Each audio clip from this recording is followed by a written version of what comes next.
Pohon beringin berusia berabad-abad telah menjadi keajaiban ekologi lokal yang menjadi rumah bagi lebih dari 100 sarang lebah liar. Setiap bulan April, kawanan lebah membangun sarang dan menghasilkan madu di antara cabang-cabang pohon kuno sekaligus menyerbuki kebun teh di dekatnya. Selama musim panen puncak di bulan Juni, saudara, sarang lebah yang menyerupai ambar menggantung rapat di dahan-dahan memenuhi udara dengan rasa khasnya yang manis.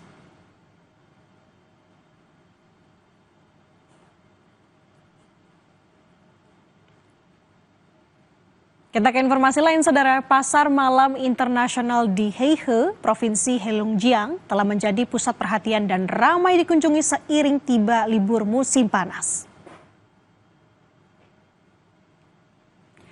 Di bawah cahaya terang dan di tengah keramaian, para pedagang menjual berbagai jenis makanan di kios mereka. Dengan papan nama bilingual dalam bahasa Mandarin dan juga Rusia, banyak pedagang fasih berbahasa Rusia. Sehingga ini memudahkan pengunjung internasional untuk bisa berbelanja. Nampak turis Rusia berjalan-jalan di antara berbagai kios menikmati hidangan khas Tiongkok yang otentik. Terletak di perbatasan Tiongkok-Rusia, Heihe menghadap kota Blagoveshchik di seberang sungai Heilong. Sejak dimulai kembali wisata kelompok bebas visa antara Tiongkok dan Rusia, saudara, Heihe telah mengalami lonjakan pariwisata lintas batas dan mendorong ekonomi lokal.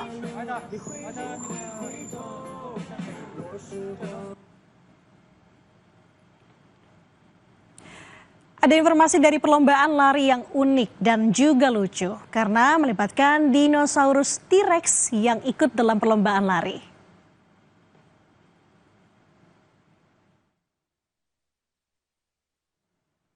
Lintasan pacuan kuda di pinggiran kota Seattle, negara bagian Washington, Amerika Serikat, riuh karena sorak-sorai penonton yang menyemangati makhluk purba dinosaurus T-Rex berlarian di lintasan pacuan.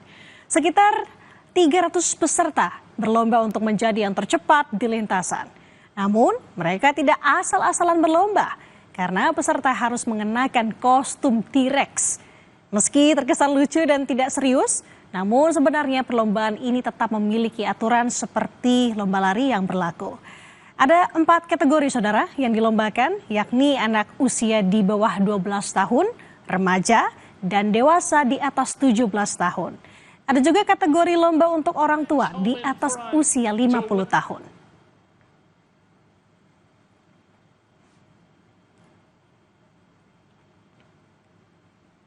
Saudara, operasi bedah robotik lintas benua pertama di dunia sukses dilakukan. Operasi ini menghubungkan seorang dokter di Florida, Amerika Serikat dengan pasien di Angola, Afrika.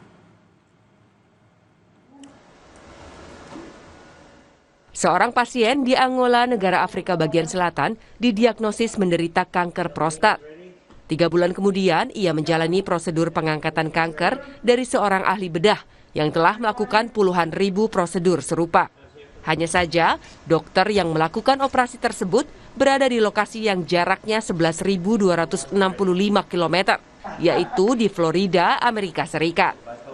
Pasien asal Angola itu jadi yang pertama diuji klinis manusia inovatif yang disetujui oleh Badan Pengawas Obat dan Makanan AS untuk menguji telesurgery robotik lintas benua. Sebelum prosedur operasi jarak jauh lintas benua ini dilakukan, Direktur Medis Global Robotic Institute di Advent Health Orlando, Vipul Patel, telah melakukan riset selama lebih dari 2 tahun. Hingga akhirnya pada 14 Juni lalu, prostatektomi, prosedur pembedahan yang mengangkat sebagian atau seluruh prostat, akhirnya dilakukan dengan sistem bedah robotik yang canggih. Alih-alih masuk ke ruang operasi, dokter bedah mengoperasi pasien melalui robot bernilai jutaan dolar dengan visual yang ditingkatkan dan kontrol yang lincah. Dalam pelaksanaannya, selama proses operasi berlangsung, Patel tetap menempatkan tim bedahnya di ruang operasi di Angola dan siap menghadapi potensi masalah apapun. Yeah, people have operated at a distance before, and telesurgery is becoming more and more common, but it's never been done in this way at this distance. Never from the United States to Africa, and never where it's been approved by a legal agency like the FDA. But imagine now you can help people all over the world at the click of a button. Right now, this robot is connected to Sao Paulo, Brazil. It's connected to Kuwait, Morocco, Shanghai, Angola, and it's about to be connected to multiple other cities. So imagine from one place, now you can help people around the globe. Sistem robotik ini juga terhubung ke beberapa lokasi di seluruh dunia, termasuk Sao Paulo, Kuwait, Maroko, Shanghai, dan Angola, sehingga memungkinkan penyediaan perawatan medis secara global dari satu lokasi. Operasi menggunakan robot memungkinkan prosedur menjadi kurang invasif, lebih tepat, dan biasanya disertai dengan waktu pemulihan yang lebih cepat. Menurut Patel, cara ini memiliki tujuan mulia, karena banyak pasien di daerah pelosok yang menderita penyakit serius kurang terlayani oleh tenaga medis. Patel juga menunjukkan bahwa daerah pedesaan di AS dapat memperoleh manfaat dengan membantu dokter bedah mempelajari prosedur baru dari jarak jauh atau membantu pasien dari jarak jauh jika timbul komplikasi selama operasi.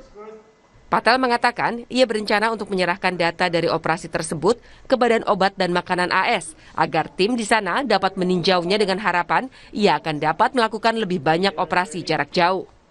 Prosedur yang dilakukan di Advent Health Global Robotics Institute dapat berdampak signifikan pada perawatan kesehatan global dengan menyediakan opsi pembedahan canggih bagi pasien di wilayah yang kurang terlayani, yang tidak memiliki akses ke perawatan medis canggih.